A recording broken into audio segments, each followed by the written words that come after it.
The Syracuse Orange last year had a very up and down year. It was a really, really weird year for Syracuse, man. They started off their first 7 games with wins, man. But when they got to the Clemson game, they took an L 21-27 to Clemson, man.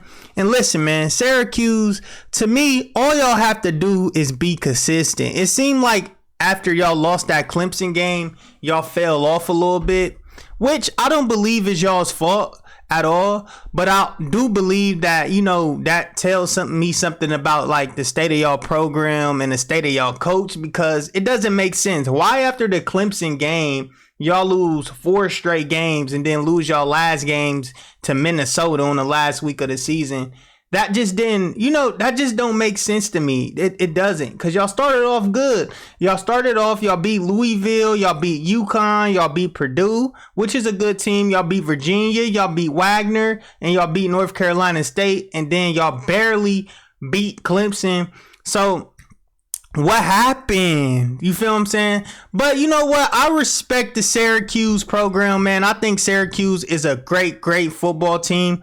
And in this video, man, I got the 2024 must-get recruits for the Syracuse Orange, man. And we're going to start this off, man. To me, I feel like y'all need more offensive players and athletes that can make plays. So we're going to start this video off with a 5-star receiver and JoJo Trader. Now, JoJo Trader, man, he a South Florida boy, man. JoJo Trader was very, very high on y'all's 247 list. Y'all actually sent scouts out to look at him. Actually, man, he is a really, really good football player. Definitely could be a wide receiver that could take the top off of defense. This guy is impeccable. He has the ability to create separation really, really good. He snags the ball out the air, got natural hands. He can make people miss. You feel me? Like everything you want in a receiver. To me, his ceiling would be like a slot receiver. I don't really see him being an outside receiver due to size and due to his skill set. But at Syracuse, I think that's, what y'all was missing, because y'all's defense was pretty good last year. We actually had one of y'all's top safeties, transferred to us in Jahad Carter. I know he was a really, really good safety for y'all guys last year. But man, it's like y'all completely fell off the cliff at the end of y'all season last year. And to me, it was y'all's offense. I feel like if y'all get better offensive players, that would be great. And grabbing JoJo Trader, man, he will be a complete upgrade to that offense y'all have, man. Let's move on to the next one.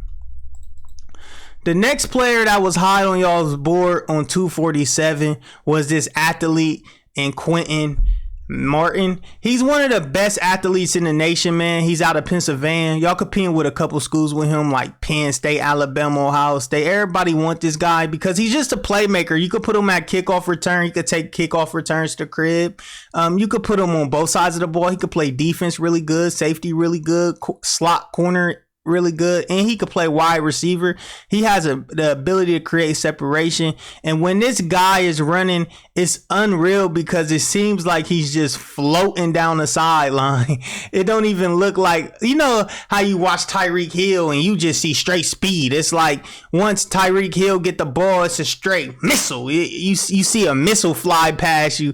Tyreek Hill he is really, really that guy. But man, if y'all grab this Quentin Miller guy, man, I like this pickup, man. Floating, you could put him in the slot. You could put him on the outside. You could put him on corner. You could put him at running back. He could catch jet sweeps. And when I see a player that could catch a jet sweep and go to the house with it, that shows me his lateral quickness.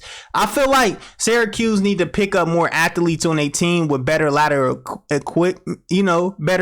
quickness, and people that got 4.2, 4.1 speed. That's zooming fast, and he is one of those, man. Quentin Martin will be our second must-get pickup. Now we got to go to the defensive side of the ball, man. This is what I love the most. I love the line of scrimmage. So this was the top prospect on y'all board that y'all are interested in. His name is Justin Scott, man. Justin Scott, man, he is a pure baller, man. This guy is a beast in that middle of that defense. He will literally, move somebody out the way, man, and get to that running back. He decreased space, and I like defensive tackles that decrease space because they are dominant. You feel me? At Syracuse last year, yes, y'all had a pretty decent secondary. Y'all did have a stud back there, like I said, in Jahad Carter. But man, if y'all had a better defensive line last year, maybe that game after Clemson, y'all could have went undefeated. Because after Clemson, y'all played Notre Dame at home, and y'all lost that. Notre Dame only won that by 3 points. And then y'all played Pitt, and Pitt won that by 10 because I seen y'all wasn't able to put no offense on the board. And then y'all lost to Florida State. They beat y'all about like 25. Y'all only scored 3 points. And then y'all had somewhat of a shootout in Wake Forest and Winston-Salem. And y'all lost by 10. Y'all scored 35 that game. It was just a lot of inconsistencies with y'all. Because y'all could have beat Clemson and Notre Dame. Y'all lost to them two teams by a combined 2 points. Imagine how much confidence that would have gave y'all, man. And it just seemed like after that, y'all just said, forget it, man. Just forget it. That's what I feel. And that's what comes with inconsistency and no fire. And y'all need to get back to that point, man. Y'all need to get back. But it's your boy, the Slimy Lou. Make sure you like us, subscribe up, hit that notification bell, man. Join Notification Live, man. And I will continue to give y'all this dope content. I'm out. Peace.